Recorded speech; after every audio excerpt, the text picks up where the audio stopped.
Assalamualaikum warahmatullahi wabarakatuh. Saya Siti Amaliatul Masrufah dari kelas 12 IPS 1. Di video ini, saya akan menjelaskan Kerajaan Samudra Pasai.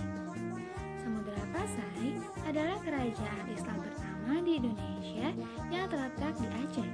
Kerajaan ini didirikan oleh Marasilu atau yang kemudian menggunakan gelar berbahasa Arab Malik Wasoleh sekitar tahun 1267. Puncak kejayaan Kesultanan Samudra Pasai ini berada pada masa Sultan ketiga Samudra Pasai, yaitu Sultan Mahmud Malik Al-Zahir. Pada masa Sultan ini, Samudra Pasai dikunjungi oleh penjelajah dan musafir Maroko yang bernama Ibnu Battuta.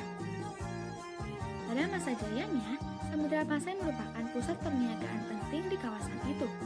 Dikunjungi oleh para saudagar dari berbagai negeri seperti Cina, India, Syam, Arab, dan Persia. Komoditas utamanya adalah lada.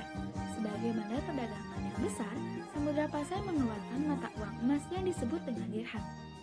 Uang ini digunakan secara resmi di kerajaan tersebut.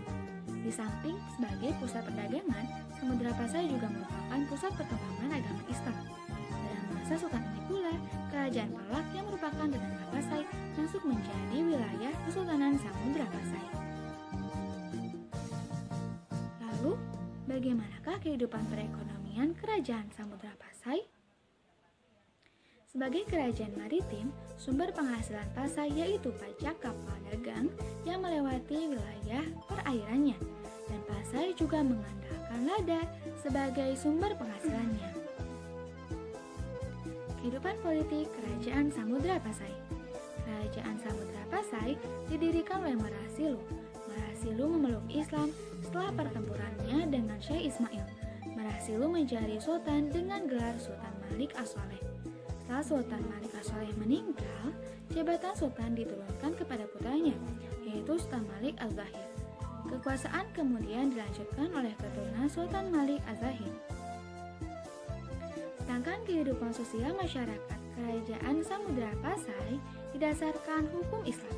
Samudra Pasai pernah menjadi pusat pengembangan Islam. Kerajaan Samudra Pasai berjasa dalam menyebarkan Islam ke seluruh pelosok Sumatera. Faktor kejayaan Kerajaan Samudra Pasai diantaranya menjadi pusat perdagangan internasional pada masa pemerintahan Sultan Malik As-Saleh, merupakan bandar niaga yang strategis, penghasil rempah-rempah terkemuka di dunia, serta produsen komoditas seperti sutra, kapur barus, dan emas. Masa kejayaan ini berakhir ketika pada masa kekuasaan sultan berikutnya, Kesultanan Samudra Pasai diserang oleh Kerajaan Majapahit. Pasai ditaklukkan dan menjadi salah satu wilayah Majapahit. Faktor-faktor keruntuhan Kerajaan Samudra Pasai diantaranya tidak ada pengganti yang cakap dan terkenal setelah Sultan Malik Al-Zahir, terjadinya perebutan kekuasaan, serangan Majapahit yang berambisi menyatukan Nusantara, serangan Portugis, serta berdirinya Bandar Malaka yang letaknya lebih strategis. Sedangkan peninggalan-peninggalan Kerajaan Samudra Pasai diantaranya Hikayat Raja, dirham atau koin emas, cakradonya, stempel Pasai, cerana, batu nisan Sultan Malik As-Saleh, dan batu akik. Sekian video penjelasan mengenai Kerajaan Samudra Pasai.